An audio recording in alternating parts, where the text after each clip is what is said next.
বরফ দেখার টানে শীতের মরশুমে পর্যটকদের ভিড় জমেছে ভূস্বর্গ কাশ্মীরে। শুক্রবার রাজধানী শ্রীনগরে মরশুমের প্রথম বরফ পড়া শুরু হয়েছে। এর মধ্যে গত 3 দিন ধরে তুষারপাতের মাত্রা এতটাই বেড়ে যায় যে সেখানকার প্রায় 200 রাস্তা বরফে ঢাকা পড়ে বন্ধ হয়ে গেছে। আটকে পড়েছেন তাদের গাড়ি সহ বহু পর্যটক।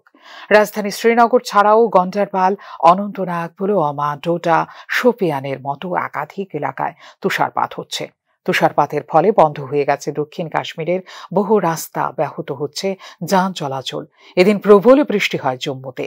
এমনকি প্রবল তুষারপাতের জেরে শ্রীনগর আন্তর্জাতিক বিমানবন্দরেও বিমান চলাচলে ঘটেছে ব্যাঘাত বলে স্থানীয় সূত্রের খবর। স্থানীয় প্রশাসনের তরফে বরফ সরিয়ে রাস্তা পরিষ্কার করে আটকে পড়া পর্যটকদের মধ্যে এখন পর্যন্ত প্রায় 5,000 পর্যটককে উদ্ধার করা হয়েছে বলে সূত্রের খবর। রাস্তা বন্ধের পাশাপাশি বিদ্যুৎ, জল নিয়েও বিপাকে পড়েছেন স্থানীয় বাসিন্দা সহ পর্যটকরা। মাত্রাতিরিক্ত ঠান্ডার কারণে ট্রান্সফরমার বিকল হয়ে গোটা রাজ্য জুড়ে বিদ্যুৎ পরিষেবা ব্যাহত হচ্ছে। এমনকি জলের পাইপে জল জমে যাওয়ার কারণে জল সরবরাহ ব্যাহত হচ্ছে। এদিকে ঠান্ডার মরশুমের মাঝে শুক্রবার বৃষ্টিতে ভিজল রাজধানী শহর দিল্লি, যার ফলে তাপমাত্রা কমেছে অনেক। কেন্দ্রীয় আবহাওয়া দফতর থেকে শিলাবৃষ্টির সতর্কতাও জারি করা হয়েছে। ভারী বৃষ্টিপাতের ফলে রাজধানীর আশপাশের বিস্তীর্ণ এলাকায় জল জমে গেছে বলে স্থানীয় সূত্রের খবর। শীতের মাঝে বৃষ্টির ভোগান্তি যেন গোঁদের উপর বিষ ফোঁড়ার যন্ত্রণা।